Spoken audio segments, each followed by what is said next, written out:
All right, now I'm ready to go. I was on the verge of starting this show, and then I discovered that the computer wasn't plugged in. I was like, well, I don't think with all the things going on here between, this running and the microphone hooked up, I don't think it's going to last 2 hours. So I better plug this in because I don't think the battery's going to last me the whole time. All right. Well, hello, everyone. This is Unfound Live for what is today? July 7th. How about that? Of 2025. Hope you all had a fantastic week. I hope you maybe were able to take advantage of the 3-day weekend. If you're here in American, and I know a lot of businesses were closed on Friday for the July 4th. So maybe you were one of those fortunate people. Me, I did work that day, although I did eventually get to see some fireworks and such. I went over to my brother Brian's as well. I have a fantastic show lined up for you tonight. I'm sure that first topic, I'm sure, caught some attention.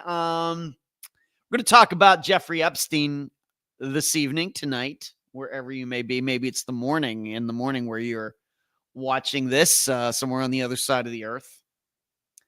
Don't know how much I've really mentioned him on this live show. I'm going to guess that his name has come up once in the last, how long this live show been around? 8 years. I'm going to guess it's come up at least once. I don't remember me talking about it, though, I have to admit. But my opinion on all of it has not changed. And now that we have, it's back in the news, I thought this was as good a time as any to maybe jump into that a little more deeply. Also, because of something that went on over this past week, I want to talk about this phenomenon that seems to have popped up in the last couple weeks about these videos appearing on YouTube about these missing classes. They went on a field trip and never returned. Going to talk about that. Also want to talk about this disappearance that seems to have been solved now, but still I want to talk about it, of this guy who was on vacation with his wife in Turks and Caicos, the island and the islands, and he went missing, and unfortunately, very sadly, he was found deceased. So I want to talk about, I'll get to all of that before we're done tonight. And yes, I see you, D. Today is your son's birthday. Well, now I leave. Hello, D. Well, happy birthday to your son. How old is he today, D? You have to let all of us know. So that and some other things I have lined up for tonight's show. As you are watching, I hope you will give this show a thumbs up. If you are just finding this show for the first time, finding this channel for the first time, I hope that you will subscribe to this channel. Please do that. We're working very slowly toward the 20,000 subscriber mark. That would certainly be a big deal. Yes, I know there are true crime channels out there that have 500,000 subscribers and everything. Can't do anything about that. We'll just do what we can do here. And if you'd like to contribute to what we do here, you can go to patreon.com/unfound podcast, like it says there on the screen, or paypal.me/unfound podcast. Or if you're watching on YouTube, you of course can watch this on Facebook. But if you're watching on YouTube, hit the join button below. You can support the podcast that way. And then if you are in the chat tonight, you can hit the super chat button below the chat and contribute that way as well. So who is in here so far? Pookley. Wow, you got in early, 137. p.m. Eastern time, Pukli. Yes, you are in early. You really wanted to be first, huh? Hello, Charlie. Saw your Uncle Brian on Friday. Along, I guess she's Aunt Laureen. And we had a good time over there in Polk City for a little while. Spent some time over there. They have left on their trip in their RV, and they won't be back till like the end of September. Hello, Amy. What's going on? Mary Jane, look at you. Lisa, glad you're with us here this evening. Lisa, after the story you told me yesterday. Good to see you. Everything, what's going on? Everything is still in 2023. Everything 2023. All right. Fishing, good to see you. Neighborly. And D's son is 11. Aw. That is spectacular. Did you get a cake for him? Did you spoil him? What'd you do, D? And we'll look at this. We got assistant Cherie coming in blue with the wrench this evening. Everybody say hi to Cherie. She's been very busy this year with other things going on in her life. So it's always nice when she makes time to come in, take a look around, make sure everybody please acknowledge Cherie is in the chat this evening. And yes, he's 11. Lisa, thank you. Ed is cheaper therapy and just as good. I am cheap therapy, Lisa. Thank you for pointing that out. Thank God no cake yet party. Thank God no cake, D. All right. Derek, what's going on? Derek admits, yes, Epstein being in the title was eye-catching. I knew it would catch some people's eye. I didn't do it for any more effect than he's in the news and I got to talk about it. It's not something where it's like clickbait or anything. And yeah, please everybody say hello to Cherie. Cherie's, I have to believe, is in at least a decent mood, being that our Houston Astros are in first place. Happy for them. Of course, Dr. Grace Telesco, she is also a huge Houston Astros fan as well. So I'm sure she's happy about what's going on. And my Pirates are getting their butts kicked this evening in Kansas City. So we're doing the party Saturday. All right, gotcha, D. Party on Saturday. Party at D's on Saturday in Oklahoma. So what is going on with me since we all got together last? I've had a couple condo issues that popped up. Actually, it's one that started before I even went to Pennsylvania, but it's finally getting handled now. My dishwasher died. And let me move this microphone so let me see if I can do something a little better with this microphone. Hold on, everybody. I'm not pleased with what this microphone's doing. Okay. And let me do this too.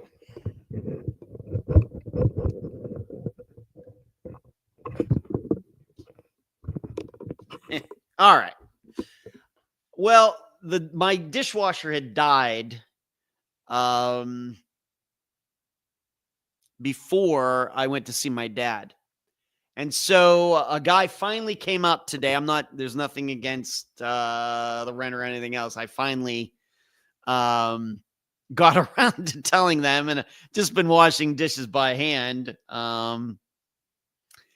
But he came out and looked at it, and here a sensor's gone bad on it. And the thing is, the dishwasher is less than 2 years old. And so he says it's a sensor, we might order it or anything. And instead, the person who owns this condo, of course, I don't own any of the appliances in here. The owner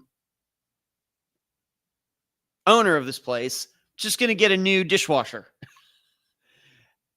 Hard to believe a dishwasher could go bad in less than 2 years. I know there's a lot of stories out there, appliances don't last like they used to, refrigerators, etc. And of course, I had my refrigerator replaced over 5 years ago. That started right. I remember it because it's like I got that replaced right at the beginning of COVID. So like March 2020. But so the dishwasher is gone bad. It's a General Electric.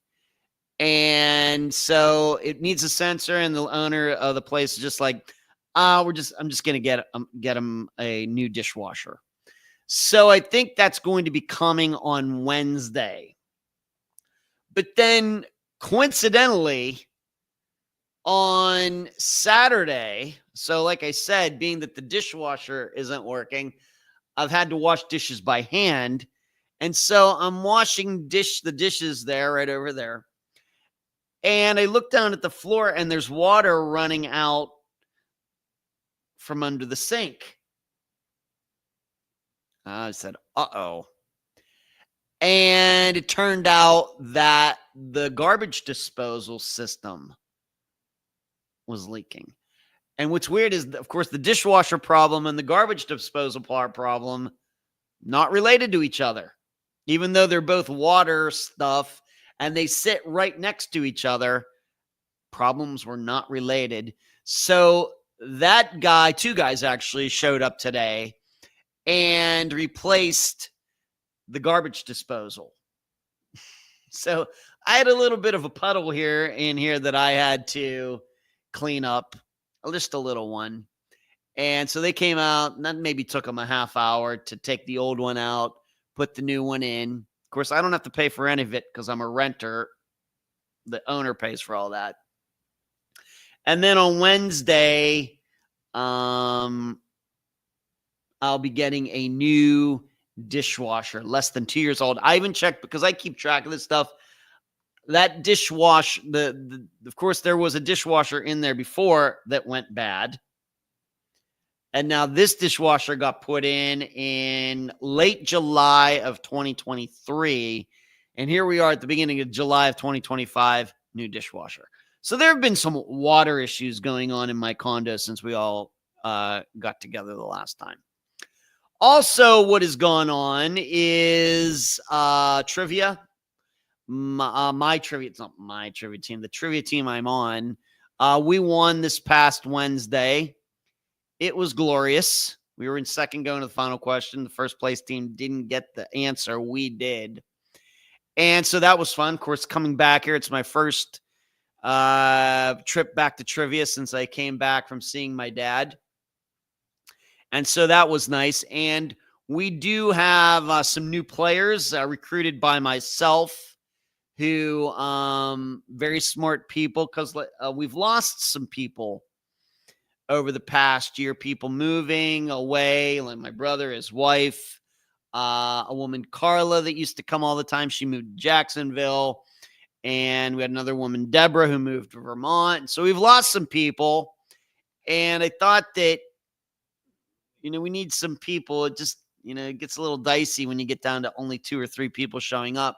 So there were some people that I knew from another team that back when we used to go to Fat Cats before it ended up going out of business, they were a very competitive team against us. And I usually saw them at another place when I would go by myself, and I invited them to come join our team. And so they've been showing up on Wednesdays, and I think it's going well. I'm excited to have them. Everybody's the same, even though, the rest of the team has been together 12 or 13 years. Always looking for smart people, nice people to join us, and they're automatically teammates. There's no sort of hierarchy or anything like that. So I think that's going well. And so we won on Wednesday. Of course, we'll give it a shot here in a couple days from now again. And then as far as July 4th, like I said, I went over to my brother Brian's, his wife's over in Polk City. Their community there was having it's kind of a, get together at this. They have like a big like building where everybody can get together, and the clubhouse, you want to call it or whatever. And they had food out. And so I went over, the 3 of us took part in that. And then we came back, and I think Lorraine went and took an afternoon nap or something. Brother Brian and I just sat around outside. It was raining for a little bit. We were kind of under the roof and waited till it stopped. Then we were sitting in a couple chairs out there. It was cool enough that you could sit outside. And we just sat there and talked for a while. I must have been over there maybe 5 hours or something. And then I came back here. And then if you're a friend of mine on Facebook, you know that I took a video about 3 minutes. I don't know, is it 3 minutes long? Maybe not that long, of all of the different fireworks shows that could be seen from the east side of the building up here on the 8th floor. And it was really cool. It almost looked fake. It looked like it was like CGI or something. I see a D, and I don't think it matters. Live chat or top chat, I don't think it matters, D. But it really reminded me, and being that, you know, we do true crime here at Unfound, and I know many of you have seen this movie, but it reminded me of the beginning of the movie Zodiac. If you remember, that movie starts with a bunch, kind of going over the skyline of the area around San Francisco and Visalia, all those areas where, of course, the Zodiac killed people. And there are all those fireworks going off at the beginning of that movie. It kind of looked like that. Really neat, really impressive. It's like that every year, but this is the first year I think that maybe I really videoed it in a really, really good way. And then there were fireworks being set off across the street. And then there were fireworks. Somebody was down here on the beach setting them off. It was, I'm not the hugest fireworks guy or anything, but being that you can see all across, there must have been 30 different displays going on at once or something. It was really crazy. From whole way up here to the north, like right across the bay here in Clearwater, and then the whole way down as far as I could see, looking towards southern Pinellas County, just all over the place. And it went on for like an hour and a half. It was pretty crazy. So it was a good day. I still was doing Unfound work, wrote part of the Patreon blog for the disappearance of Aaron Derbashire. If you want to check that out, patreon.com/Unfound podcast. So I worked on that. So I did work too, a little bit of everything on July 4th. What's everybody saying here? D talking a lot. And do I need to be, it doesn't matter, D. Regarding if you're on top chat or live chat, I don't think that it matters for the purposes. Maybe it does. But I'm not sure, D. I don't think there's much of a difference. Let's see. But so that's what's been going on with me. It's been good. Dad's good. Talked to him on Saturday and did not talk to him yesterday. Did not talk to him today. Not unusual. He was doing good. He did something for the 4th of July. Went out and did something. So he wasn't alone or anything. So that was nice.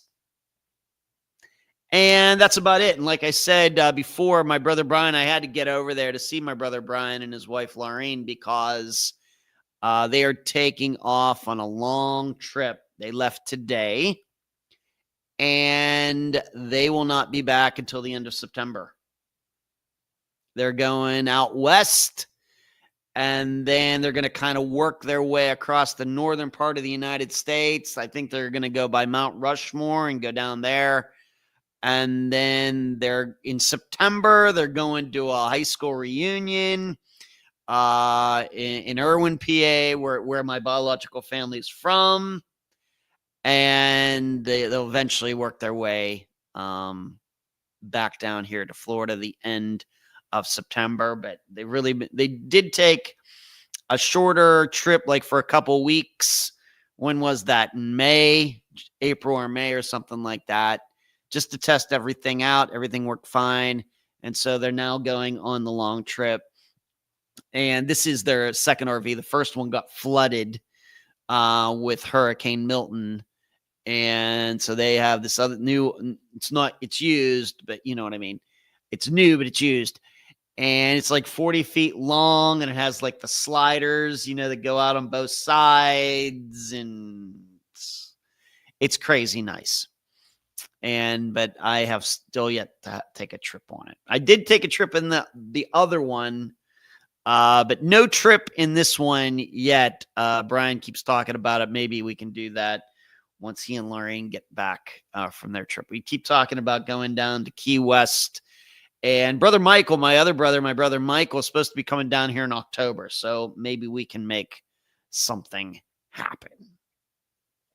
So that's what's going on with me. I'm doing good. I'm sleeping well, watching a lot of disc golf, throwing the discs, practicing my singing, even though I don't mention it much. Still working on that. In fact, I'm going to be moving to one-on-one online lessons every week here in a couple weeks. And so I'm excited about that. And I'm also been getting some online tutelage on my disc golf throwing. And so that has been going pretty well as well. All right, let's get into the meat of this show tonight. And like I said, before we're done, we're going to talk about Jeffrey Epstein. I want to give it plenty of time. I want to talk about what I'm calling these missing class videos. And I want to talk about this Turks and Caicos disappearance case. And like I said, I have some other things on the agenda as well. We'll see when we get to them. Let's start with the Aaron Derbashire poll. It's a tough one. This disappearance, as I wrote in the blog this week, disappearances like Aaron's or Jason Jolkowski's, I consider them. I don't know what you consider them or how you consider them or how you think about them or what.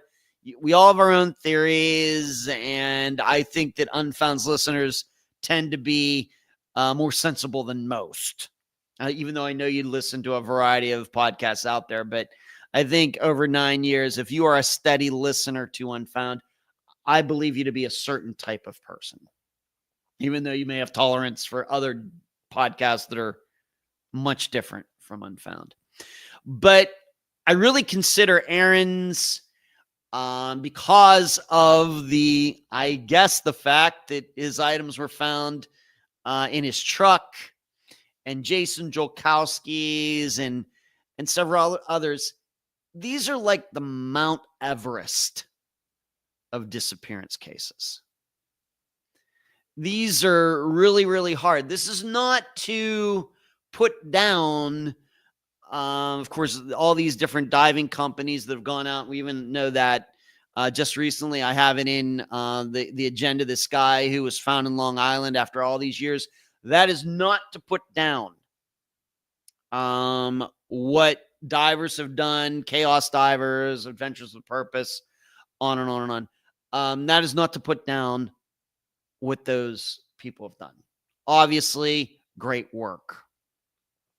But what I would say, being that all disappearances are my business, is that at least for the most part, when you have a disappearance where a person and a car go missing together and they're missing after 10 years, 12 years, 20 years, 40 years, you can say probably they're in a body of water. We certainly could be wrong. But we now know, because of the work that these groups have done, that this is most likely where they are. And most likely those cars and those people are going to be found along the route these people were supposed to be driving at the time. Now, does that always work out? No, it hasn't worked out like for Audrey Herron yet. Hasn't worked out. Everybody's been back and forth on the route. Everybody believes she would have taken up there in New York. Nothing has been found yet. Likewise with Mark Milligan, going way back to the 1970s. Of course, his brother was the guest. He and his car are still missing. They've gone and done searches all of the lakes and ponds around where he went missing. Still, nothing has been found yet. But for the most part, it usually does work out. You pick the right river, you pick the right pond, you pick the right lake. Those people and their cars are found. The tough part, the reason I think that disappearances like Aaron's are so much more difficult is, at least with those other ones, you kind of have an idea. You kind of have an idea of what has gone on. The person in the car probably going to be put together, found together. Maybe there was foul play, but probably not. Could be, but not that likely. Maybe 10% chance, 15% chance, something like that. Hello, Marty. Whereas when you have Aaron's, Jason's, and many others that have been featured on Unfound, you're not sure what to think. We all have our own theories. You have your own theories. Of course, if you listen to Friday's episode, you have your ideas about what happened. Aaron, maybe you think you're suspicious of the coworkers. Maybe you're suspicious, of his boss who ended up going to his house. Or were those items planted in his truck, or did he put them there? There is so much more wiggle room and things at places that analyzing a disappearance can go compared to person and cargo missing. It's not even close. Same way with Jason Kolkowski, many others. If you want to throw Brian Schaefer in there, it's because it's so well known. I guess you could do that as well. These are if you can conquer how to immediately or somewhat quickly figure out disappearances and what really, really, really totally happened with a high degree of certainty for disappearances like Aaron Derbashire, we can make a huge, huge, huge dent in disappearance numbers all over the world. Because there are way, way, way, way more disappearances like Aaron Derbashire's than there are people and their cars going missing together. Of course, I'm working on this database. We now know what the stats are and everything. It's only been like 5% of all the 370 disappearances that have been featured on Unfound. Only 5% of them are where a person in that person's car went missing together and they stayed missing together for over a year. Only like 5%. Now, we have many disappearances where cars are involved, where a car might have been, left somewhere, like pick one, like Milda McQuillan going back to the 1970s, maybe hers, many, many like that, but the cars aren't missing. They could be part of the disappearance, might have been staged. Maybe the missing person left it, but that's not the kind of disappearance I'm talking about. I'm talking about ones where the car has gone missing for a while, like a solved one, like, Esther Westenbarger, like hers, or, all the ones that are still unsolved where cars are still missing, like I already said, like Audrey Herron, Mark Milligan, and some others. But it's a very, very small number. It's only like 5%. Whereas, as you all know, we have a ton of disappearances, both men and women, where they could have walked off. It could have been an accident. Could have been murdered. Could have run off to start a new life somewhere. And there are much more possibilities. But we don't have a good handle on them to be able to look at them and be able to really quickly say with a high degree of certainty, yes, this is what happened. Whereas you can do that with those disappearances where people in their cars go missing with a high degree of certainty. Of course, it's never going to be 100%. But with 90-some% certainty, you can say in this case, is probably the person that car together, probably it was not foul play, and most likely the car and the person are going to be found along the route somewhere. We're never going to know what happened. Did the person do it on purpose? Commit suicide? Did the person swerve to miss a deer and went into the water? Did the person have a heart attack? Did the person fall asleep at the wheel? We're never going to know. So I really look at Aaron's, especially given, like I said, those items being found in his work truck and not anywhere else. This is what makes Aaron's even, a lot more difficult than, say, Kyle Fleischman or Justin Gaines, who also went out, seemingly left bars or clubs by themselves and went missing. Of course, I realize with Justin Gaines, there's some people, did he get picked up by somebody? And with Kyle Fleischman, well, he had an argument with those people inside that bar. Did they track him down? No proof of that. Could have happened. I'm not really buying into that, but it could have happened. There's no fact saying it couldn't have. But it would be like Justin Gaines or Kyle Fleischman going missing, or in Charlotte and where Justin went missing. And then the items that they had on them that night ending up back at where they were living. I mean, how crazy would that be? It'd be pretty crazy. And so Aaron's, that's what makes Aaron's kind of crazy. Kind of crazy. But I did ask the question. Of course, I do this every week. Poll question. Regarding those items, the wallet, the phone, the keys, who put them there? Did Aaron put them in his own truck? Or did somebody else put them in? And I was kind of surprised by this answer. 80% of the people who responded to the poll in the discussion group said Aaron put those items there. Aaron did. Even though he was seemingly at this club and he was 18 miles away, on and on and on, somehow those items found their way back to his work truck 18 miles away, and he put them there. That was interesting to me, because I realize that it's just not possible he was out that night with at least one of them. You want to say, well,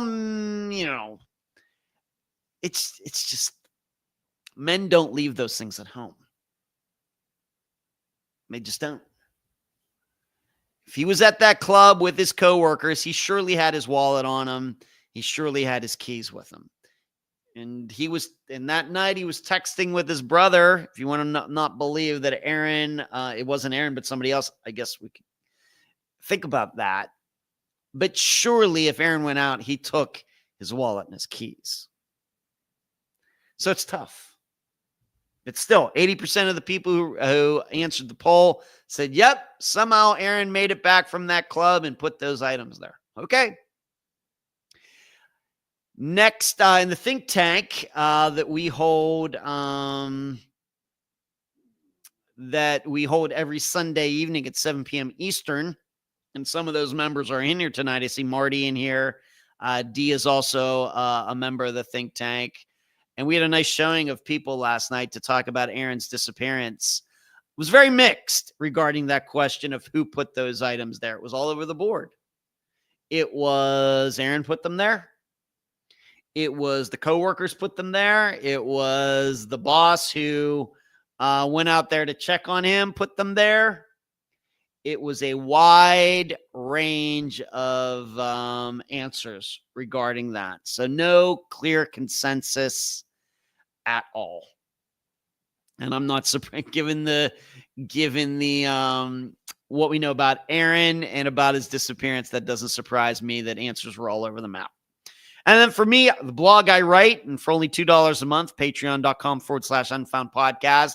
If you'd like to see what I've written, my analysis of all these disappearances going way back almost to the beginning of Unfound's existence, it's just $2 a month. It's a lot of reading, and a lot of them are in audio form, so you don't have to do any reading. It's just like getting another podcast. They're usually around 17 minutes long. You can see or read or hear how I break all of these disappearances down. And I'll admit, I know, even though I just said it's a very provocative statement, I also came to the conclusion that Aaron put those items there. It's tough. It's so tough. It's so tough. As I said more than once last night when we were talking about it in the think tank, once again, if you'd like to be a member of the think tank, yeah, we missed you yesterday evening at the think tank, Marty. Trying to come up with a cohesive theory for Aaron's disappearance, given what we know, is like trying to put a queen size sheet on a king size bed. It's really difficult like that. But if it were easy, everybody would be doing it. And it's exactly the reason I say, if we could get a good handle on these types of disappearances, it would go so far to understanding so many others, and a lot of disappearances, I think, would get solved because of it. If police really wanted to take the education from that seriously, we could really, really move the numbers. I just don't know if that's. I think we can get a handle of them. Where police are going to take us seriously, I don't know. It's my dad calling. Why don't I talk to my dad here for a moment, right here on air? Well, hello, Father. I did call today, and guess what I'm doing right now? I'm doing a show. I'm on the air right now, live on YouTube, and I'm talking to you. Yes. Yeah, well, they can't hear you. They can only hear me. Yes. They can. They're looking at me on YouTube, and I'm talking to you. Yes.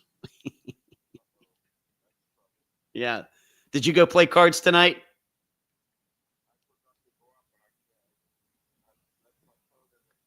Oh. Oh, boy. All right. You're in trouble.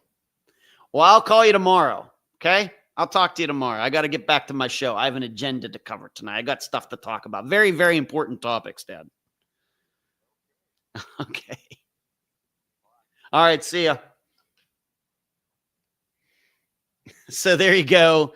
My dad called me, and so we will continue. I had called him earlier, and he was calling me back. So that's the disappearance of Aaron Derbashire. I do hope, and once again, this is something that I think Nicole did a fantastic interview. I think everybody knows that she did a fantastic interview.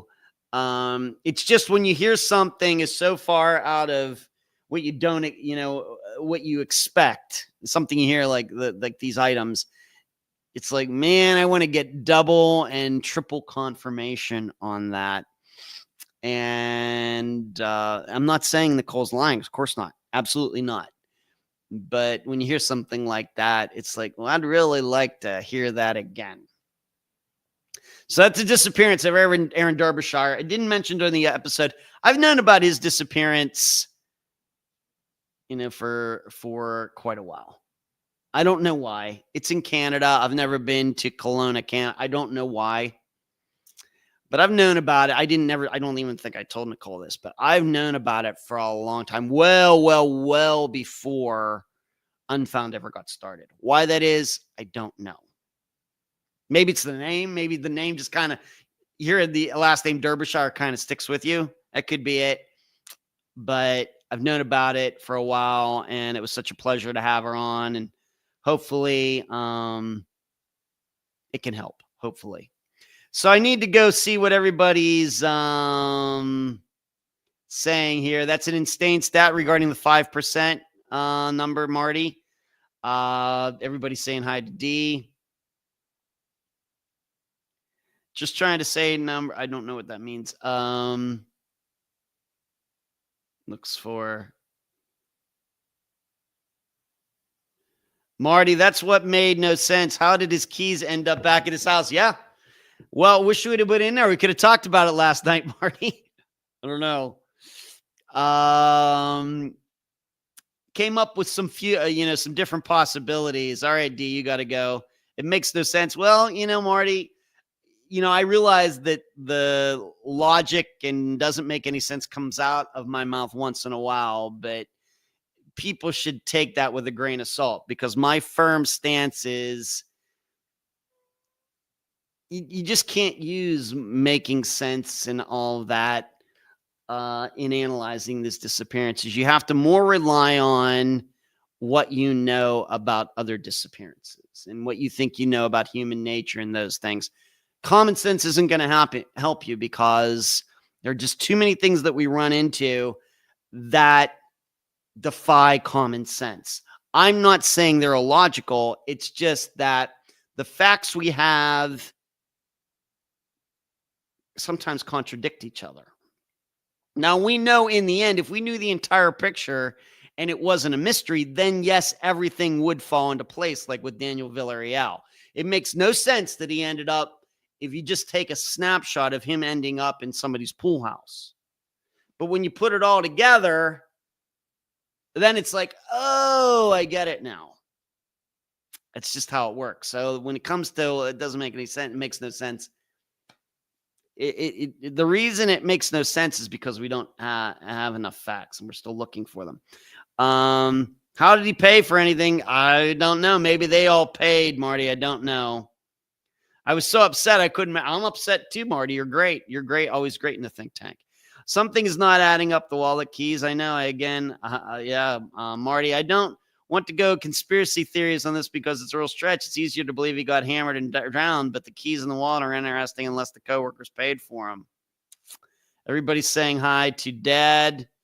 Maybe he forgot his cell phone, wallet, and keys in the truck, and the coworkers told him not to worry because they had him covered for the night. The thing is, Marty, he was texting with his brother that night while he was out. So many different possibilities with this one. It's scary, yeah. We even entertained the idea in the think tank last night that did he walk off from the bar, the club, and leave that stuff there? And when they couldn't find him, they found his stuff and said, wow, that's weird. He must have forgot this. We're going to take it home. So they took it back to his place and just put it in his truck. We even entertained that idea. The problem is his coworkers have never said they did that. So where are you supposed to go with that? It's tough. But this is what we do. I'll say it again. If it were easy, everybody would be doing it.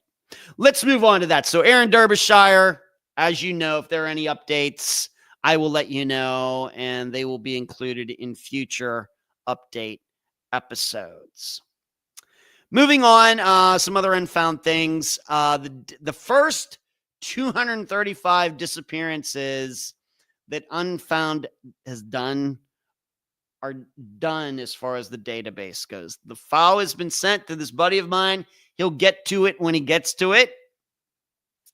He's kind of volunteered in this capacity. He'll get to it. We get to it. I emailed him the file. Was it yesterday or today? And so this is, one step further in bringing this to life. Now, for me, I still have to do the other 135 disappearances and put them in the right categories and put everything into an Excel file.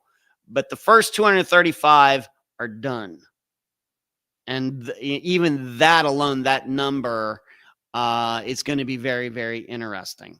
So, but I'm already having done those first 235, I already know there's going to be some additional criteria that I want to add and different alterations. We're going to see how it all looks, what it looks like once it's really in there and you can start toggling things, and marking things off. I only want to look at disappearances for high school graduates. Boom. I only want to look at disappearances where cars are also missing. Boom. I want to look at a combination of people between the ages of 25 and 40 who went missing during the 1980s, who also were college graduates and who also have cars missing. And you can do all of it. You can just mix and match all of these different things. And it'll be interesting to see if any, trends can be noticed. But like I said, I'm already thinking about additional criteria that I want to put in there. It's like one of those things. What do they say? An artist never finishes a work of art. The artist just walks away. It's kind of like that. This is something where the database, it's never going to be finished. Of course, there's going to be other disappearances to add to it, but even the criteria within the database, and we already have like 35 to 40 different parameters, you could, and the thing is, none of those include like what the person was wearing, which I don't think is that important. Doesn't include like hair color, all those things you could find in NamUs. This database doesn't have those things. It doesn't have height. It doesn't have weight. It doesn't have hair color. It does have ethnicity, because that's, of course, I think important for breaking the demographics down. But as far as hair color, eye color, height, weight, those things, not in here. Just not that important. So we got a lot of other things. Has the person ever gone missing before? For example, what kind of addictions did the person have, if any? Who was the person living with at the time of their disappearance? Was it family? Was it a husband? Was it husband and children? Stuff like that is in this database. Things that I think are very important to analyzing disappearances. And like I said, there's like 40 different parameters. And as I was going through, I'm like, well, I could add 5 more important things right now. But we're going to see how this first looks and how it works and everything. And then we will go from there. You're right. If Marty's admits of forgetting about the texting, Marty. Yeah, exactly. And if you went missing regarding Aaron, you would think the coworkers would say they put the keys there. Yeah, you'd think, but they didn't do that. At least we don't know if they did that. It's obviously Nicole doesn't know that. I'm excited to see the database, says Marty. Shree, that's great news. Congratulations. Thanks. Of course, the first 235 are the ones that Kathy worked on. You see her. I don't think she's in here tonight, but you're all familiar with Kathy. She makes a lot of appearances here in the live show. She worked on those first 235. Fantastic work. And then she gave it to me, and I've kind of refined it, moved some things around, and put it into a form that then my friend can work with to actually put it into something where you can start toggling things. Trust me, it'll all make sense when you see it. And so that I hope to be able to do the other 135 roughly, get that done by the end of the summer.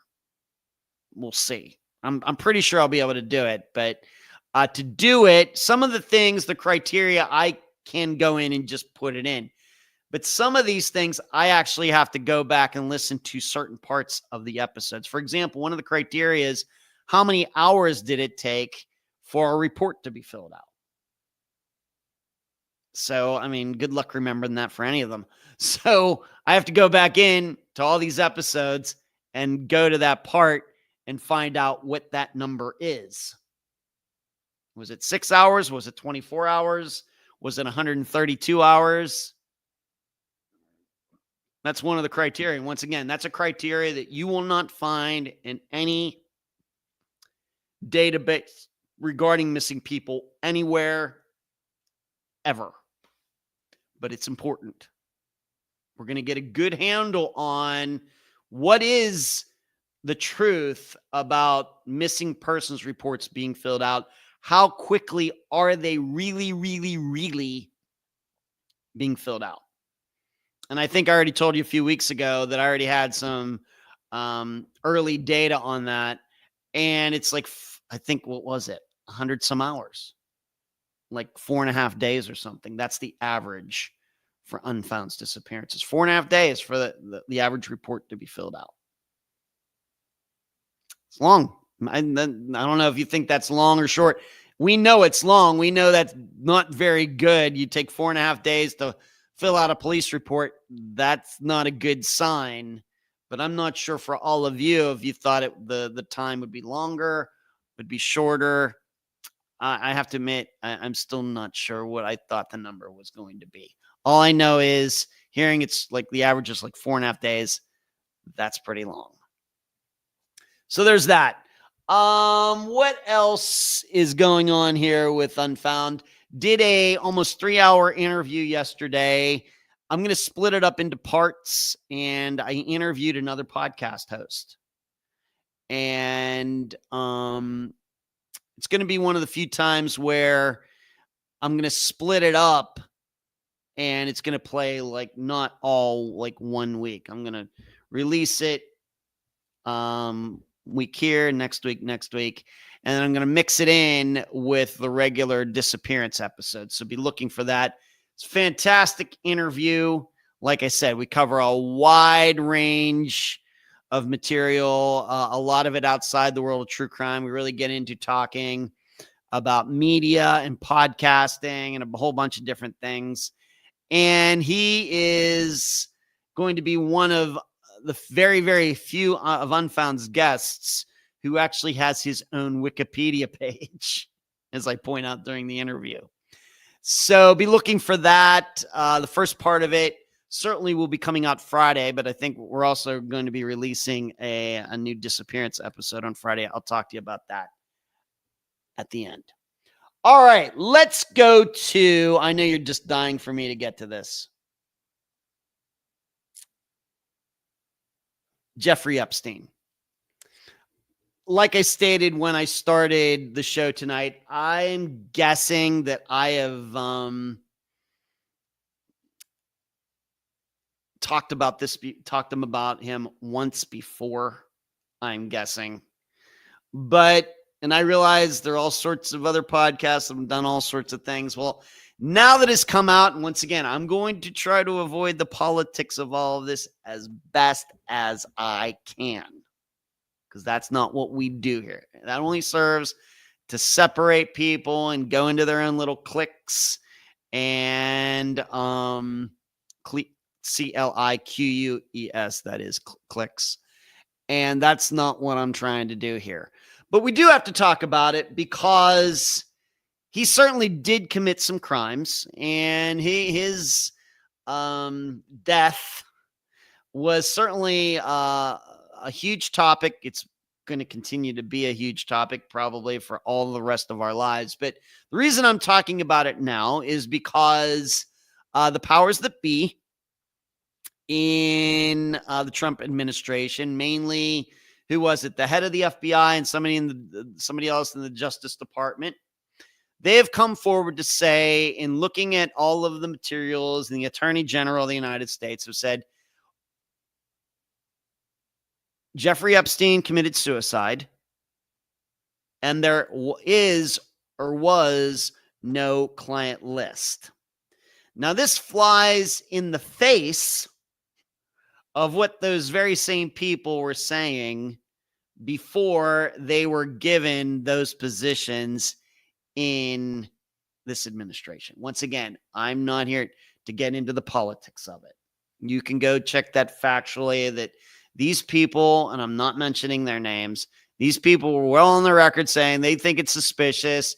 Oh, come on. Of course he was murdered. And now that they're in these positions, they've totally, flipped, and gone the opposite direction. I will tell all of you, I'm guessing this came up before when I talked about Jeffrey Epstein, but it's been a while. I have never believed that he was murdered. I've always believed that he committed suicide. Always. From day one, I have believed that, even though I realize there are a lot of you who think he was killed and everything else. And I just got to say, I think that's crazy. I realize that it's fun to talk about. I realize how, you can get into some forum out there and throw all these ideas of how that could have happened and everything else. But when it comes right down to the reality of it, the fact is, here are the facts about people in jail. More than probably all of you would ever know, lots of people in jail committing suicide. Why? Because it's a horrible place to be. The suicide rate for people behind bars is astronomically higher than the general population. It's not even close. And then when you look at a guy like Jeffrey Epstein, who, he was not a poor man. And he made, I realize, well, did he get paid for these trips and these underage girls and everything? I don't know. But he made a lot of money the old-fashioned way by earning it as well. And that is a far, long fall for somebody to go through, to be on high on the hog, whether he was arranging all these trips or not, to then be behind bars. And of course, being charged with the crimes that he was charged with. You want to make it tough for yourself. We all know this, even though most of us in this, involved in this show tonight have not been involved in crime. But we know you want to make it tough for yourself behind bars, get put in jail, and being known as being involved in kiddie porn or something. Good luck to you. Good luck to you.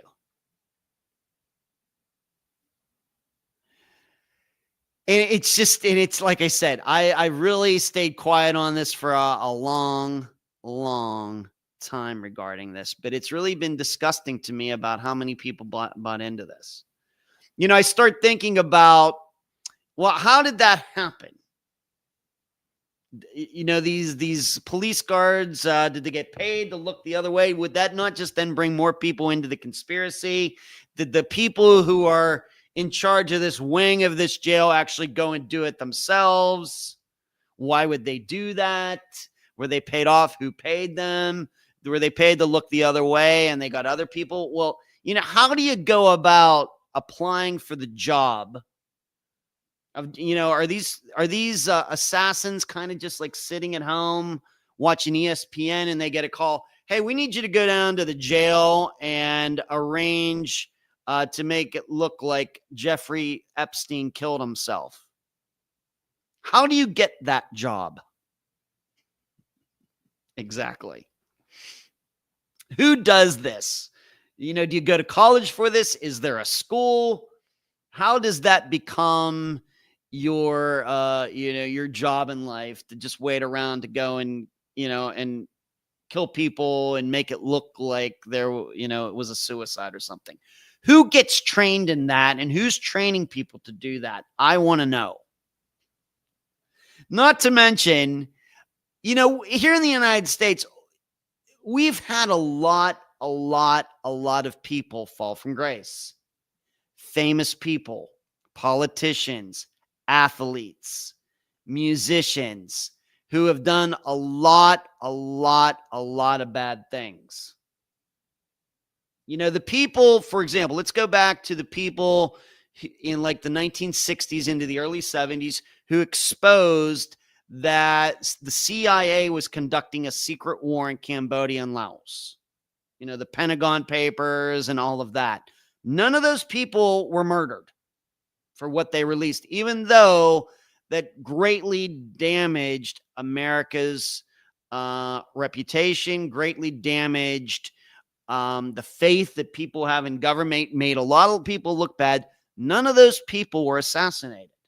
None of those people, were made to look like they committed suicide. In fact, many of them lived long lives after that. We can even look like, once again, not to get political, we could look at Monica Lewinsky from the 1990s. She's still alive. She made a president who was otherwise fairly popular, made him look real bad and, exposed that he was cheating on his wife. She's still alive. Nobody killed her. Despite all of those rumors about the Clintons, having all these people killed and everything. She's still alive, and she did more damage to them than anybody. She's still alive. How can that be? We could go on and on and on with all of this. regarding it. So when you get to, well, he was going to really expose a lot of people and everything. Yeah, well, a lot of bad people have been exposed over the years and nobody died. People went to jail. Witnesses went in and testified and people went to jail. So what was so big about this? What makes Jeffrey Epstein so special?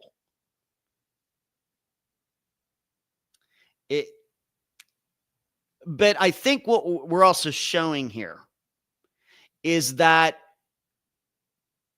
too many people buy into this stuff and you don't know when you're getting your fiddle played. You just want to believe it. So people just want to believe these things so badly. It is so important to them. They get so caught up in it. I so badly want to believe that famous person I hate is raping little boys. I want to so badly believe that this politician who I hate was raping little girls.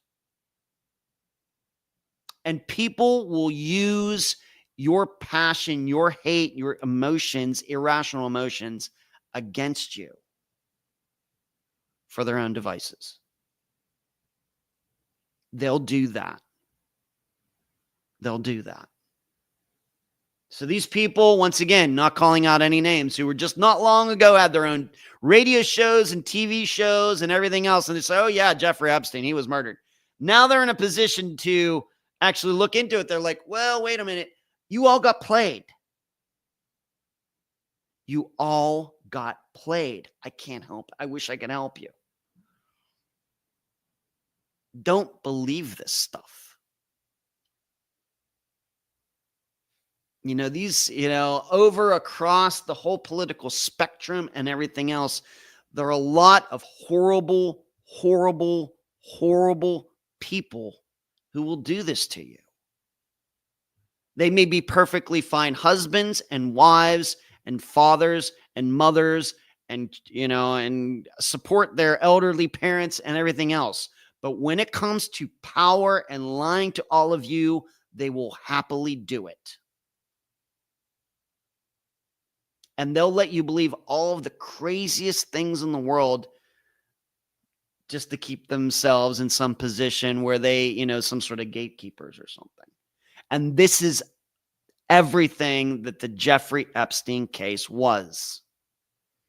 People on all sides of the spectrum used it for their own devices to get votes, to get power, to make the other side look bad, everything else. And millions and millions and millions of people fell for it. The fact is that Jeffrey Epstein was a horrible guy, yes, but he was also a very troubled guy. I would not doubt that he had huge mental health issues, and so nobody should be surprised. Probably had drug issues and everything else. Nobody should be surprised that he commits suicide. You know why? Because those are the exact types of people who commit suicide.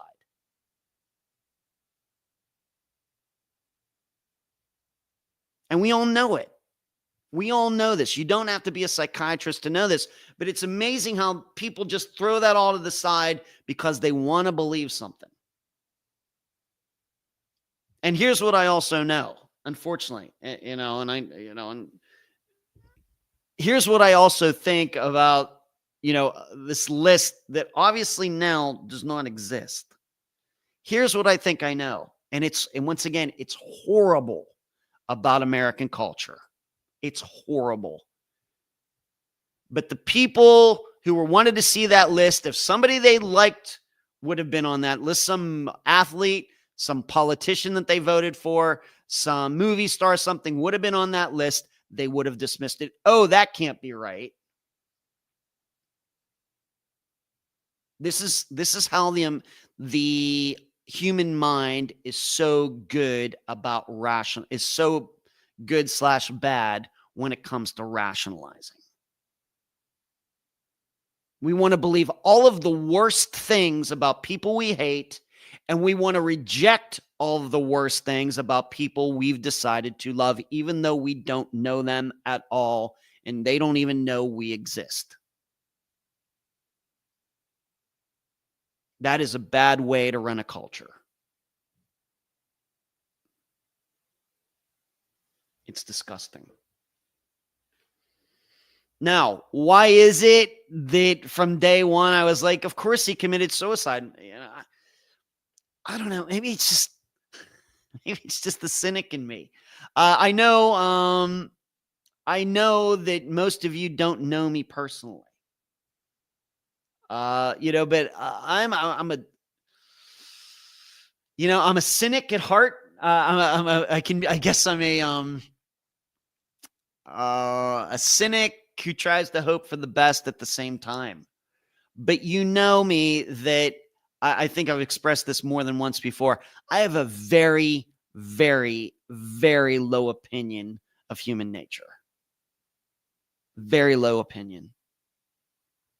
Humans are capable of the best things. So many humans, millions, devote their lives to helping other animals.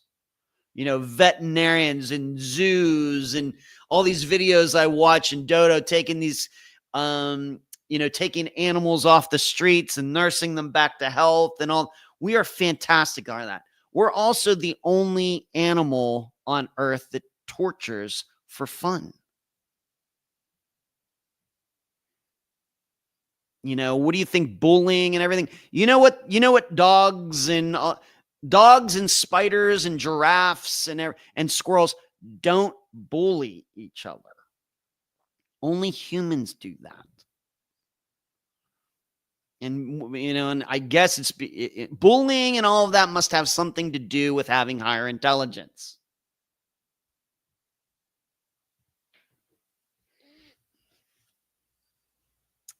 This is no different. The way I look at the Epstein thing and how popular it's been and all these people have bought into it, it's, Jeff, I don't think Jeff Wise would mind me saying this. It's the same thing when Wise and I talk about these very, very popular YouTube channels that actually talk, market the idea, oh yeah, Flight 370 got beamed up by a UFO.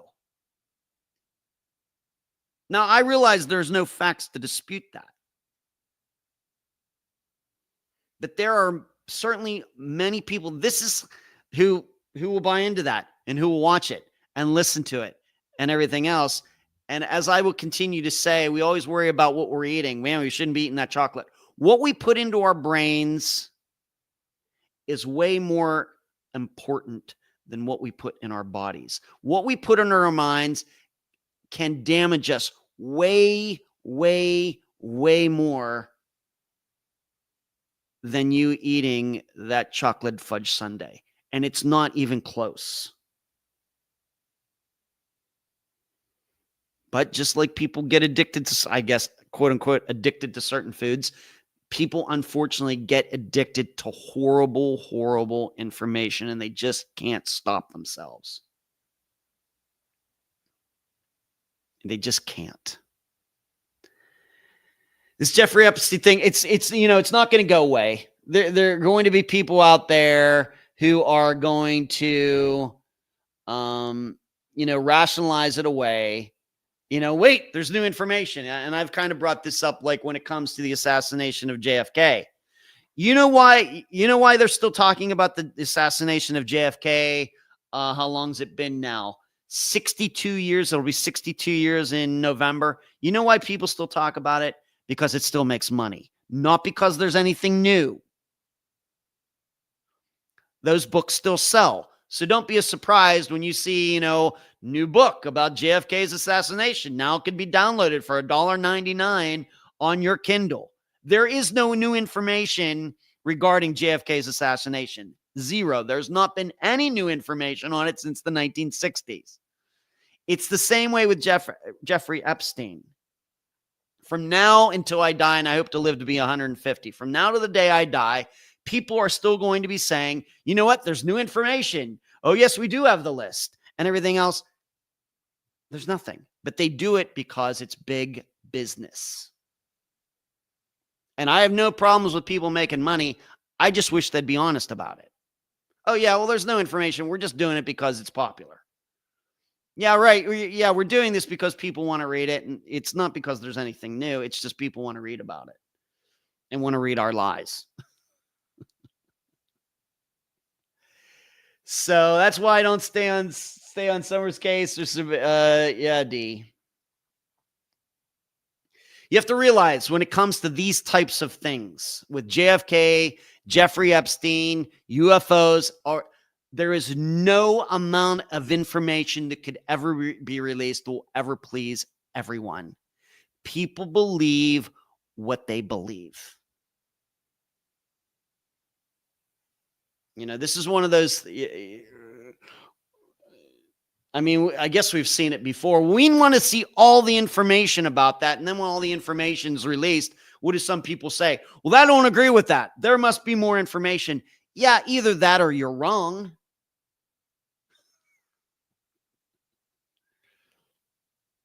People, there's a lot of confirmation bias going on. People only believe the information that the people, they themselves already think. And what this does, unfortunately, because of the public's reaction, the way they react, and as you can see out there, how people are reacting to what has been said, there is no Epstein list. He did commit suicide. And this is coming from people who just a year ago said the exact opposite. It's no wonder that, for example, when it really comes to actually important stuff like disappearances, the governments are so wary of releasing information. It's no wonder, because of how the public always reacts so negatively to it. They're like, we're not releasing this information. This is crazy. If you are, into disappearances like I am and wish more information would be released on them, one way we can change that by being more accepting of information that is actually released on everything else, and not picking and choosing what we're going to believe and be conspiratorial and, that gets in the way of my worldview, so I'm not going to believe it.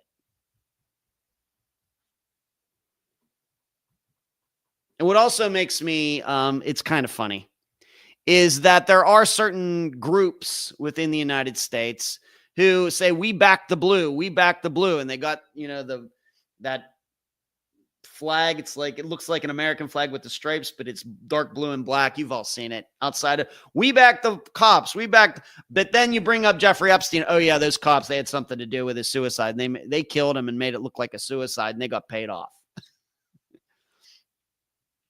So you back the blue, but you're going to be the first ones to think that these police took part in some conspiracy. I see. Way to go. We love cops, except when they get in the way of our conspiracy theory. Flying those, I have it right here, flying those blue flags out in front of their house as you go inside. Oh yeah, those cops allowed Epstein to be murdered.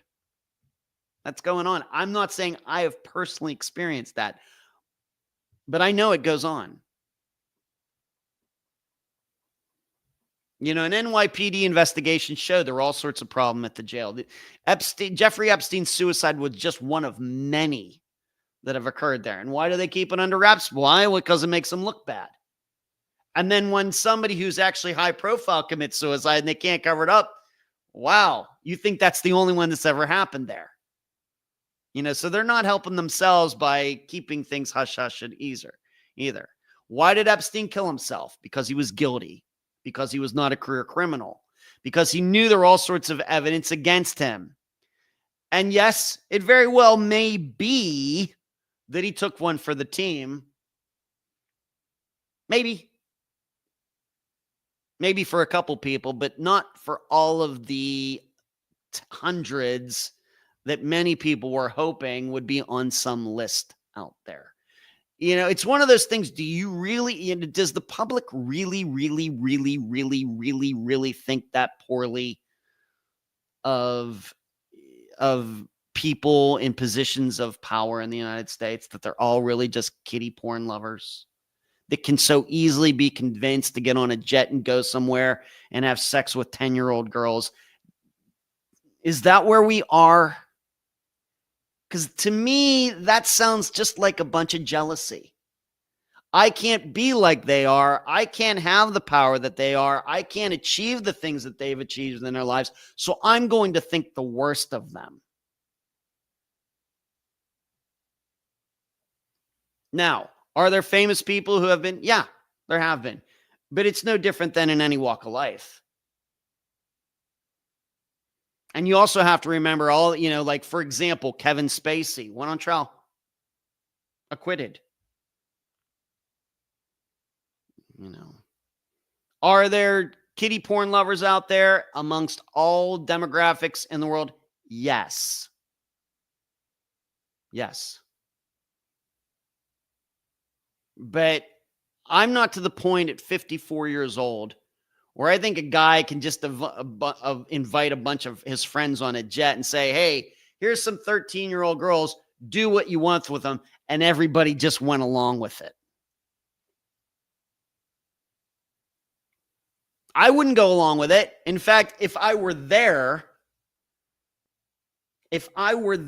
on that jet, and I wouldn't know that until that jet was up in the air, I'd go lock myself in the restroom. I would do everything within my power not to have everything to do with it. Of course, if I had my phone, I'd get some pictures and everything else. And as soon as I was back on terra firma, I would run for the hills. And I don't think I'm unusual regarding that. Even though I'm a cynic regarding human nature, I'm still under the belief that most people would not go along with this. What, Jeffrey Epstein, he just happened to pick the exact right people to do this. We're going to just have to look at this Jeffrey Epstein stuff for what it is. It was 3 a.m. Reddit stuff that became mainstream.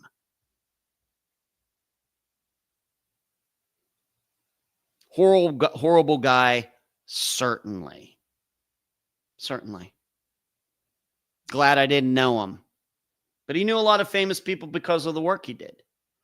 We also have to figure this into all of it as well, and it's something that we know very well. There's no doubt in my mind, we always hear about what do serial killers do? They always exaggerate their numbers. The evidence says they killed 3 people. They'll claim that they killed 30. Oh, yeah, that unsolved murder over there. Oh, yeah, I did that one. Oh, that one over there. Yeah, even though they don't have any special knowledge about any of it, that they'll take credit for it because it makes them feel important. They're going to get attention. Maybe they'll get a free meal today because they'll get taken out in the woods and everything. Is it not possible that Jeffrey Epstein did this too? That instead of maybe taking 5 people on one of these, instead of taking 50, he actually only took 5. But because he really wanted to show how important he was and brag about, oh, yeah, I'm taking people to my island all the time, he just starts throwing out names and things because he's a bad guy. That's what bad people do. They lie. Is that not possible?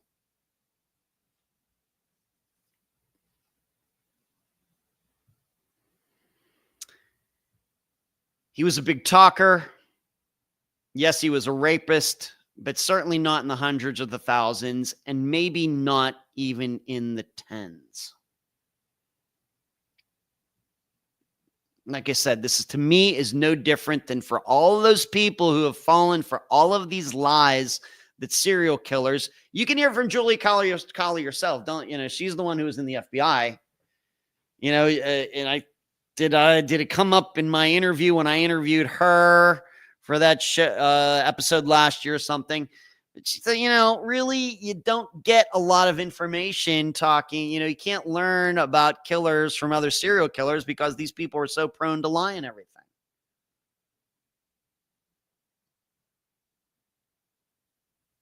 And so I would put Jeffrey Epstein in that as well.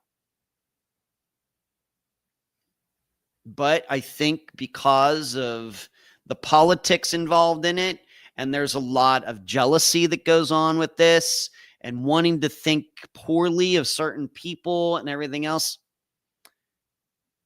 it provides a very fertile ground for horrible people who want attention, who can make money off of ads and everything else, selling that idea to you. That is why hate in this stuff is so dangerous. That is why not accepting other people for being different is so dangerous, because there will be people who will use your hate against you. They will. And you'll be all self-righteous about it. Well, I'm supposed to hate this person. Yeah, and there will be. That doesn't mean this person shouldn't go to jail or anything else. But the example I always give, going back to World War II, all those soldiers who went to Europe to defeat the Nazis and everything, they didn't need to hate Hitler to do it. Having an emotion about it was not important. All they needed to understand was, we're the good guys, they're the bad guys, they need to lose. No hate needed to be involved, because you start putting your emotions into these things, you become irrational, and people will use your irrationality against you.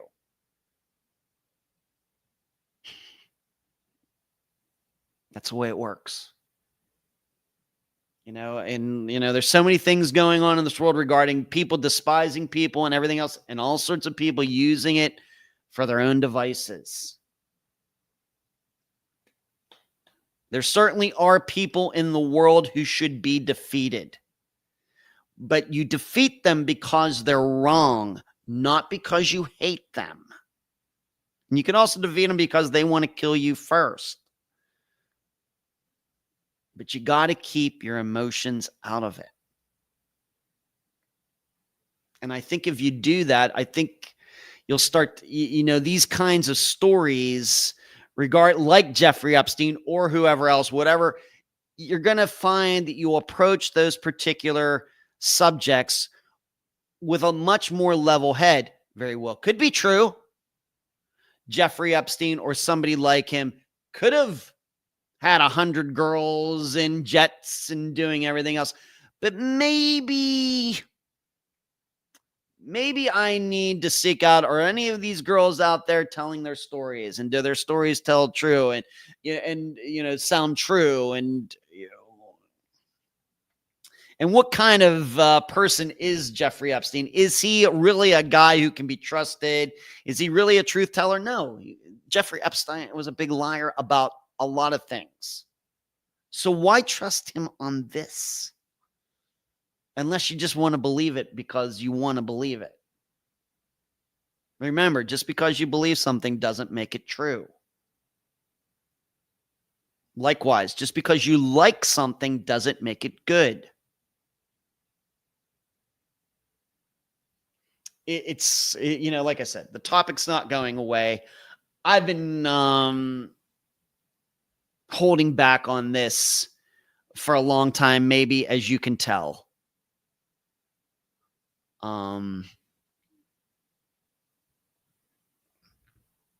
It's also one of these things that, if this had happened in a different period in American history, this probably would have just been what it was.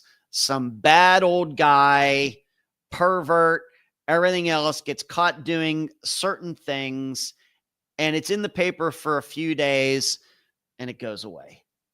But because of the internet, because of YouTube, because of all of these things for the last 30 years that we've had that can be used in very horrible ways, it continues. It continues on and on and on. So that's what I have to just say about Jeffrey Epstein. He surely killed himself. He did so because he was a very bad guy who was in a bad situation. He was a bad liar. He knew he was going to jail. He knew he lied. He knew that eventually all these things about him having a list were all going to be just figments of his imagination, and he was going to be going to jail all by himself, except for the Maxwell woman too. It was all mostly a figment of his imagination, a big, big talker, which is what he did in all aspects of his life. So But I'll be 85. 30 years from now, I'll be 85 and still people be talking about how, there's some group, it's like the smiley face killer thing. Yeah, there's roving groups around the United States just looking for drunk men walking home by themselves to throw them into rivers. How do you get that job? Where do I go to sign up to be a part of that? If I wanted to be in that kind of business, what do these people do for money? Who is somebody paying them to do this? What are we talking? Is this the mob? Is this like the mob have hitmen? What are we talking about here? You start thinking about it in those terms and you start to realize how silly it is. And this was silly. This was silly, but the internet, I guess, can make anything serious, I guess. Let's move on to something else. And this is kind of along the same lines. And this has to do with these videos that seemingly, my perception is they came out of nowhere. One of them appeared, I think, on my Facebook feed as a sponsored ad. And I was like, well, what is this? And once again, this is one of those things. Sorry, Ed. What are you sorry about, D? That once again, as soon as I see it, I'm like, this is fake. This is fake. I know this is fake. I don't even need to be in the disappearance business to know it's fake. But it seems that a lot of people bought into this stuff being true. And it had to do with some high school class. The one that I saw had to do with this high school class from 1999 went on a school trip in Georgia, the state of Georgia in the United, not the country of Georgia, but the state of Georgia. And never returned, never to be seen again. And already I'm like, well, of course this is crap. I mean, if a high school class, like a school bus of students in the United States actually went missing, whether it's in 1999 or anytime, it would be like the most shocking thing, one of the most shocking things that's ever happened in the United States. Not quite September 11th or Pearl Harbor or something, but it would be something like that. I was the one who posted that. Yeah, D, that's fine. But, and D Taylor, who you see, who I know is D, you all know her, even though she goes by Taylor here. D and I have had a messenger back and forth about this topic. But it is amazing to me how many people thought this was true. And I just want to make clear, there is no high school class missing in the United States anywhere ever. And in fact, even if you go back to the segregation times, back to the 1800s, into the, for about 16 hours before they escaped. Yeah, but they didn't go missing, and they still aren't missing now. Right? You just have to watch these videos to know they were never seen again. That's what it says. And these are nothing but stories. They're fictional stories. That's all it is. If a high school class went missing and was never seen again, I mean, this didn't even happen back in the segregation times with like the Ku Klux Klan, where, of course, there were black schools and the white schools. Not even the Ku Klux Klan, like, I don't know, pick a year, 1895. Stopped, a bunch of black kids going to their school and made 20 of them disappear. That didn't even happen back then.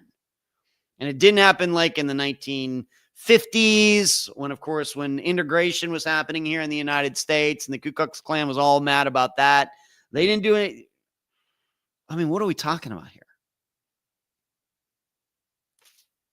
Now, does this happen elsewhere in the world? It does. It does. Yeah. It's common practice for, adults and children to be, disappeared in many countries in the world. North Korea, China. Why? Well, we know why. Back in the days of Mao Zedong in China from the late 40s into the 70s, they used to just march adults and children out of the cities, out into the woods, never to be seen again. Common. Cambodia and Laos during the 1960s. Happened there too. In Africa with terrorists. Yeah, you can read a lot of stories about, we have this tribalism and tribes fighting against each other in Africa, and some of them coming into some school and taking children never to be seen again. You can see those stories. It does happen, though, in the world. It doesn't happen here. But this is also kind of going back to like the Jeffrey Epstein story. You really, really have to have a firm grasp of what really goes on in this world to understand, to be able to look at something and know that it's crap.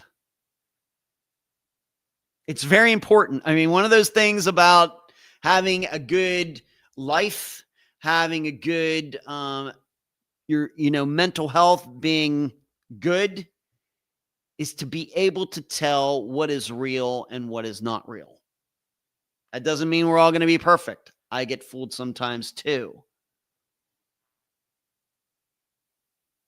But if you really, really want to harm yourself and harm your mental health and everything, just believe, just start believing everything you read and believe every video. You really, really want to harm yourself.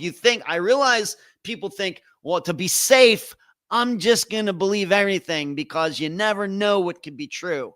That's how you get in trouble. That is what's going to ruin your mind. Because there will be people who will market all sorts of crap to you. Because a lot of people, they're only capable of producing crap. D says Chinese still only let them have 2 kids, so if the first child was not a boy, they would give the baby away. Yeah, they wouldn't give the baby away; they'd kill him. They had a one-child policy. D, you had more than one child. Good luck. No, once again, I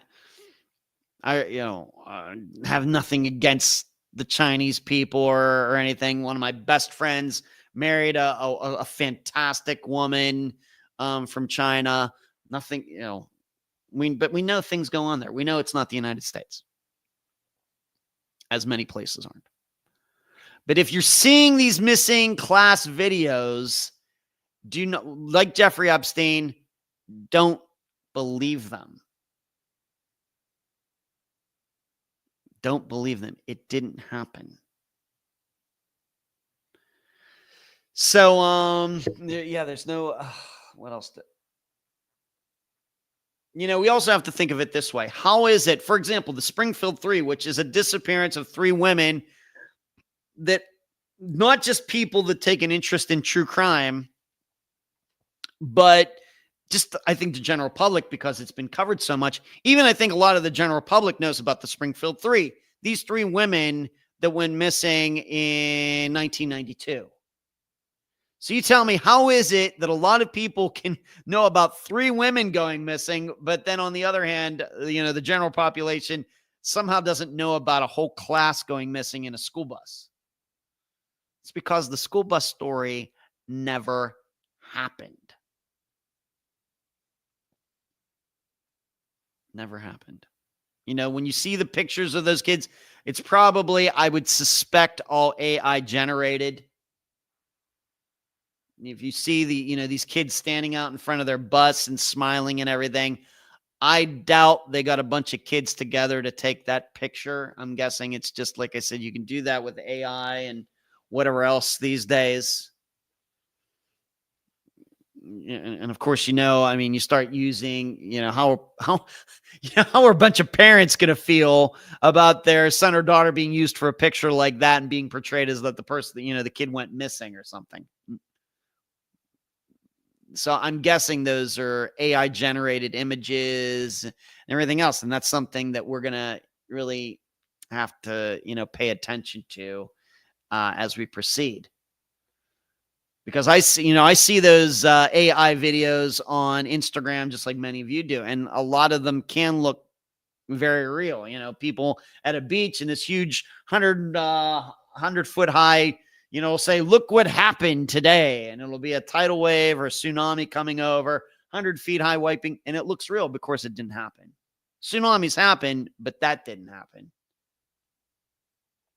And people make big bucks on this stuff, lying to people and making people think things are true, which aren't.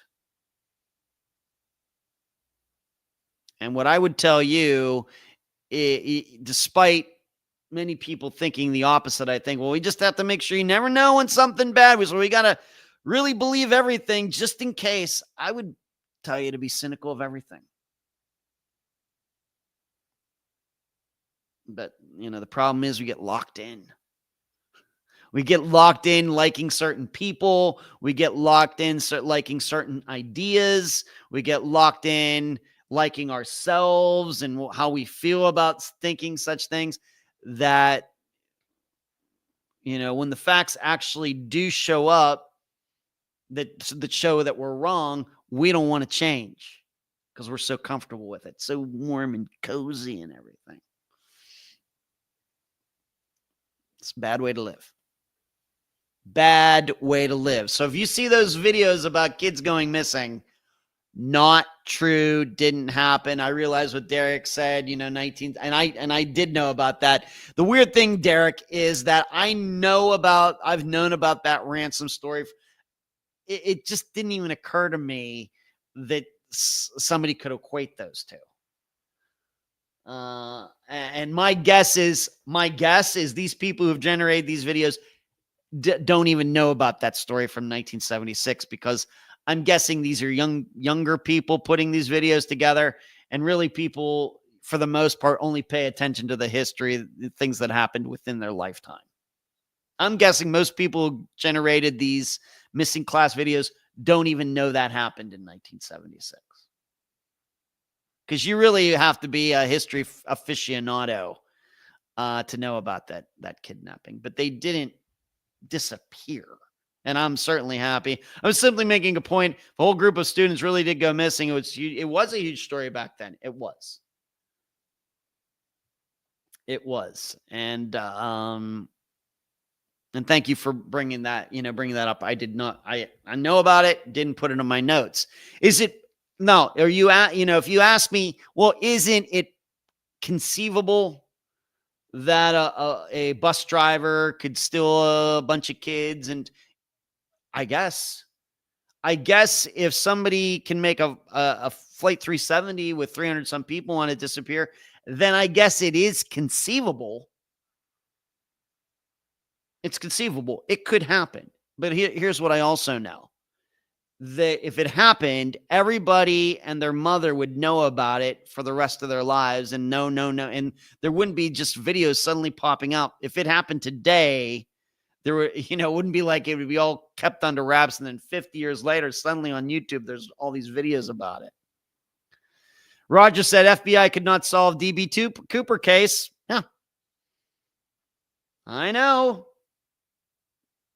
Nobody's perfect. But it happened. I don't think anybody's debating that it happened. The pilots say it happened. The flight attendants say it happened. It's one of those things. It happened. And some people just get lucky.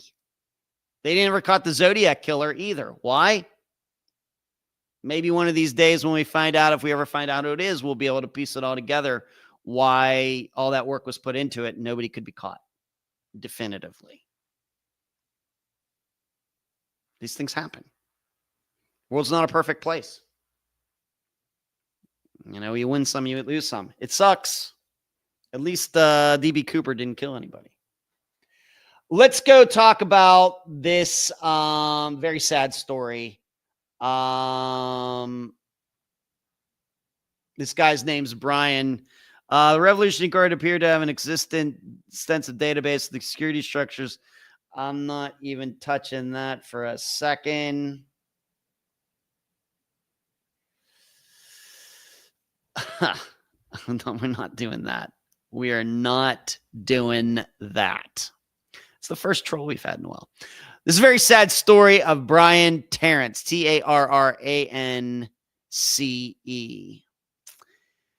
Story comes to us from Turks and Caicos. He was down there for a vacation with his wife, and in the middle of the night, he walked off, never to be seen again. And just within the last 36 hours, 48 hours, Brian was found deceased.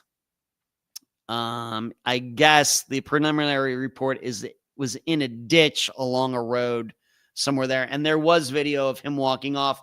At least in the video, he wasn't being led away. He wasn't abducted, at least in the video. It doesn't appear he was talking to anybody on his phone while he was walking away. He seemingly chose to walk away. And now he's dead. Now, I'll admit, I didn't really know about this story, but I got asked about it at trivia last Wednesday. And I told the woman, well, I'll check it out, see what's going on. And I made the prediction back then, well, the guy's most likely dead. And I was thinking he was going to be found in the water. I guess he was not found in the water. Now, preliminary reports, now that he's been found, say that there was foul play. I guess there could be. You need to know that these islands, these vacation destinations, they're not as safe as they are marketed. And so there's keep that in mind. And even though these cruise ships, or I don't know if they were on a cruise ship or not, but you go to these cruise ships and you go to these different ports, whether it's Grand Cayman or Jamaica or Belize, some of these places I've been to, you can get off and walk around, but I'll be honest, I don't know if you want to go walking around at 3 a.m. And in fact, I will tell you a story very quickly. When I was on a cruise, what year that was? 2012. I went on a cruise and to Jamaica, and we took a van to this particular restaurant. I don't know, maybe a mile or something like that. It was kind of up a hill or something in Jamaica. And then this group, including myself, decided to walk back to the ship. And I was in a group, mostly guys, some guys and their wives and everything.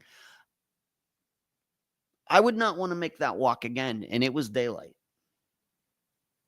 So when I think about this guy, I have to admit, my first instinct in hearing about this, when I finally did read about it, was that this just sounds like a guy. And you read into this, you find out, guess what? Brian had a drinking problem. He was an alcoholic and had been one for a long time. And instead of going on this trip, probably should have gone to rehab, should have been going to AA meetings. But we now know, it's one of those things. I don't know how many people knew this about him. He might have been keeping it under wraps.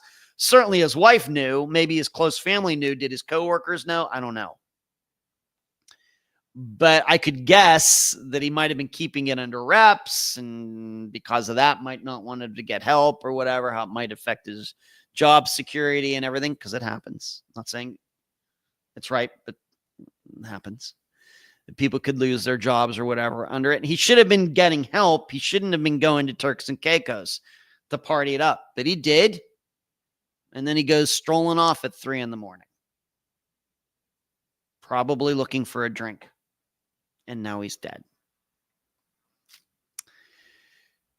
I know the story said it's foul play. Does it have to be foul play? No, he absolutely could have drunk himself to death. Absolutely could have.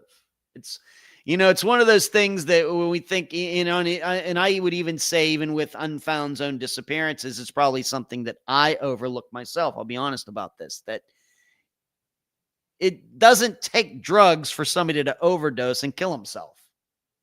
People can drink themselves to death too. That's the very famous case, although two cases, although technically they didn't necessarily drink themselves to death. They ended up choking on their own vomit. It was like John Bonham, of course, the drummer of Led Zeppelin, who was a big drinker, and then Bon Scott, lead singer of AC/DC. They weren't so much into drugs, but they were drinkers, and that's what got them. No foul play or anything. You can drink yourself to death. That is a thing. And it certainly could happen in one night. Doesn't have to be, drinking over successive days or anything. You could do that in one night. So I have to be open to this. I know what the police are saying down there. Well, we think it's foul play. Could be. Out 3 a.m, I guess. What's the saying? Nothing good ever happens after 1 a.m. But I'm going to kind of hold out on that right for the moment. But it's a sad story. This guy should not have been there. He should have been getting help. If this is true that he had these drinking problems, he shouldn't have been in this. Yeah, Roger says Amy Winehouse drank herself to death. That's a very good example. Thank you, Roger. Yeah, you can do it.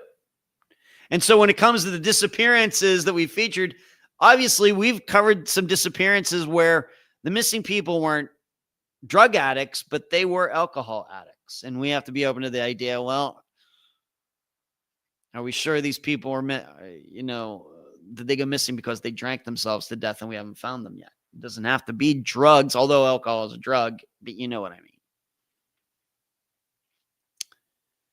This guy should have been getting help. And I'm inclined to believe had he gotten help and gotten on a program, whatever that is, AA, or I know a lot of people are not into AA for a variety of reasons, but then he could have gone to Turks and Caicos, and guess what? Probably not going out and walking around at 3 a.m. Kate says, I lived in Turks and Caicos for several months as a consultant.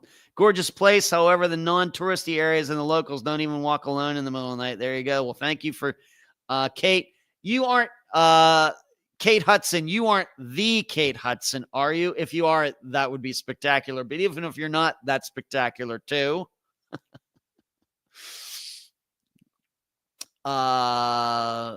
So that's pretty funny. So, all right, Kate has firsthand experience. I've never lived in any of those places, but that's my impression of it as well, just having been there on a few vacations. That there's certain areas you go to, and then you get back to the ship. And even when I went, what year was that? 2000, I went to an inclusive resort in Mexico that was on the Pacific Ocean. And, we landed at that airport and all of us got on this bus, and it was like a 2-hour ride to this inclusive resort. And they were very clear with you. Do not walk outside the gates of this place. You're fine as long as you go outside of here, you're taking your life into your own hands. Just don't do that. And we could say it about a lot of places in the United States that are touristy places that you got to watch out for too. It just doesn't happen in other countries. But this is one of those disappearances. Didn't have to happen. We could say that for a lot of disappearances, but Brian should not have been there. But he was. But I'll keep an eye on that. Maybe something unique will happen there. But they're saying foul play. It very well may be that he got mugged and somebody killed him or something. At this point, I'm not sure that it matters. Of course, somebody killed him. I hope the person gets caught and is to the full extent of the law. But what I also think I know is if Brian didn't have this drinking problem, that he's not out at 3 a.m. Yes, definitely not recommended for tourists to walk around by themselves, particularly at night. These are shady locales. Kate, thank you for offering your insight into that. I really appreciate it in the chat tonight, being that you've been there and lived there. What else do I want to get to? Did everything that I was required to do in the headlines. I do maybe for a few moments want to talk about this guy who was found in his car after 15 years up there in Marty Speedman land. A man missing for nearly 15 years was believed to be found in his car less than 60 feet away from a Mount Sinai Harbor boat ramp. Volunteer divers from Exploring with a Mission and Adventures with Purpose found the car using side scan sonar at around 5 p.m. on Monday near the Cedar Beach boat ramp. What they believe to be human bones were found in the driver's seat. This guy's name was Robert Long of Miller Place. The car was a white PT Cruiser. And I don't think anybody had a doubt that this guy and his car were together. This is another guy. It sounds to me like he had some sort of alcohol addiction going on. He went out to get some alcohol, never returned. I think over the years that certain areas were checked and divers went down. But then just recently, what struck these people, of course, we all know with Adventures with Purpose, this other group, not as familiar to me, Exploring with a Mission. I guess they were together. They decided to go check out this boat ramp, and there the PT Cruiser was in the water, and there in the vehicle was Robert Long. Pretty sure. I gotta believe, even though I know they'll do DNA or whatever else, it's gonna be Robert.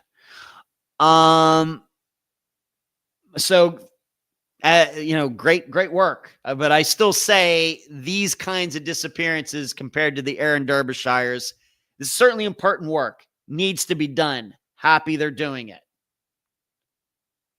It's good to get some of the answers for these people, but these kinds of disappearances are fairly simple in disappearance terms. I don't mean simple like making a peanut butter and jelly sandwich. You know what I mean? In the world of disappearance investigations and trying to solve them, these are a lot easier than those other ones that I talked about earlier, like Jason Jolkowski. They all need to be solved. But I think that if we could learn more about this other group, the Jason Jolkowski group, we would learn about disappearances overall. It still seems to me these kinds of disappearances are very specialized, and they aren't that common. So the solutions to them, I don't know how much it helps looking at other different kinds of disappearances. It really only helps us understand that kind of disappearance maybe a little bit more. And maybe, that's something. Roger, all resorts in Mexico are run by the cartels. I really don't know, Roger. When I was at this one 25 years ago, what was it, a Club Med place? It was, like I said, I stayed within the walls, so it was perfectly fine. And what was going on otherwise, I don't know. But this kind of work, of course, with Robert Long being found, it continues to show the work that isn't being done when these disappearances happen. Like Karen Shephers from the Consult podcast, when she was eventually found by cops many, many, many, many years after she went missing. What this continues to show is that when police departments say, well, we tried everything in our power to find that person and him and his vehicle, you find out they really didn't. They really didn't. Because this, where he was found, and I did look at the map, this is probably an area that should have been searched for. Maybe it was, they missed it. But he was off a boat ramp. Was it suicide? Was it an accident? It was a very well-known accident that happened. Was it 10 years ago of a young woman over in Ybor City on the other side of Tampa who I think was smoking weed and driving and got lost and drove off a boat ramp and killed herself. She surely did not mean to die or commit. It was not a suicide. It was certainly an accident. But they even had video of her going down the street toward that boat ramp and kind of stopping and then decided to pull forward. I don't think anybody who knew her thought that she was commit suicide. She was just high, took a wrong turn, and it cost her. Could this have been what happened to Robert Long in this situation? I guess it's possible. It very well may be he went over to do a little drinking right there, and at the dock there just to watch the boats or something. I don't know. And the car slipped into neutral, and he is a little tuned up and didn't know what was going on. Maybe he fell asleep in his car, and it rolled right down in the water. Could happen. I don't know how likely that is. On the other hand, it could have been a suicide too. I don't, once again, it's one of those things I don't think we'll ever know. I don't think. But it's solved, and I give a shout out to Exploring with a Mission and Adventures with Purpose for putting in the time and doing that good work to go down there. I took a diving class. I was a certified diver. I haven't gone scuba diving in like 2 decades or something. Really can't imagine being down there, feeling around and coming across bones. It's just,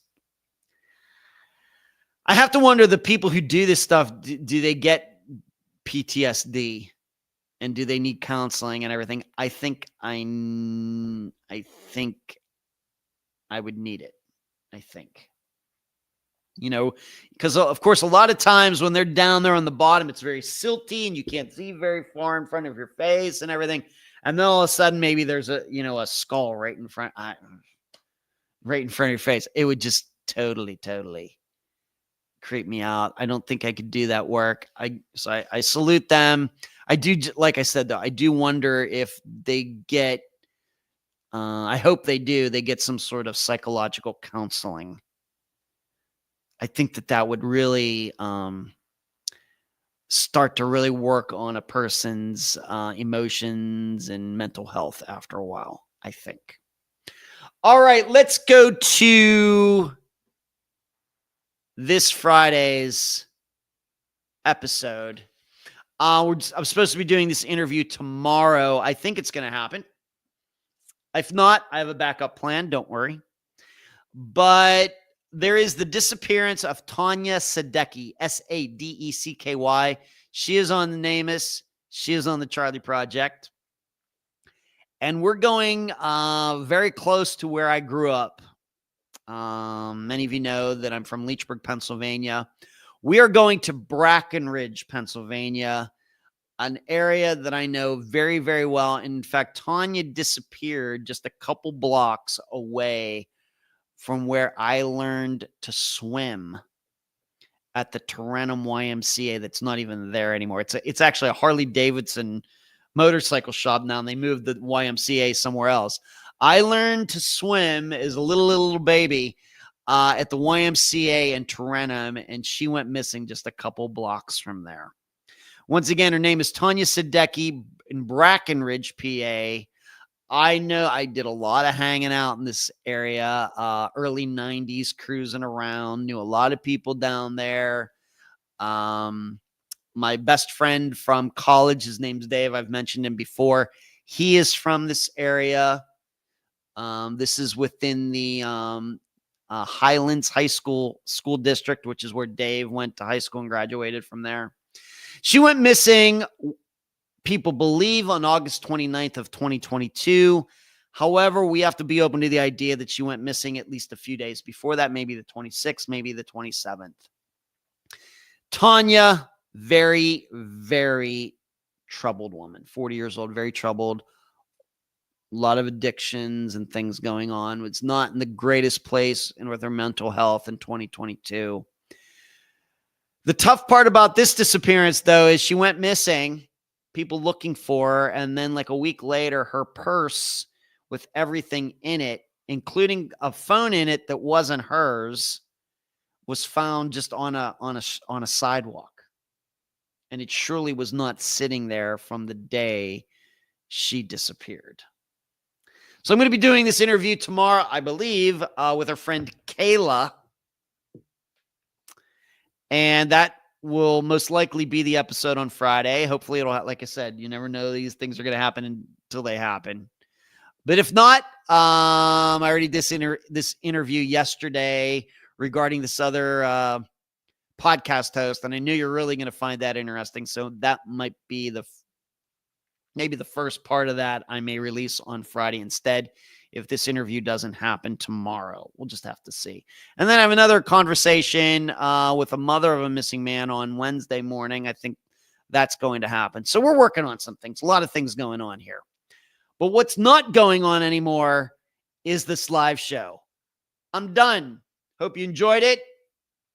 I know my Jeffrey Epstein stuff might have ticked some of you people off, but that's what I do.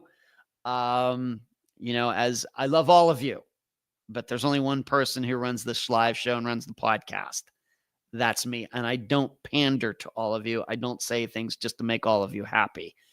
I do that because I respect all of you. Okay. You're all adults, and nobody should ever pander to adults. So that's all I got. Please give this video a thumbs up. Subscribe to this channel. Consider going to patreon.com if you could. And keep your heads on swivels out there. Do not be victims. I do not want you to end up on my podcast. Charlie, say hi to the kids for me. Good night.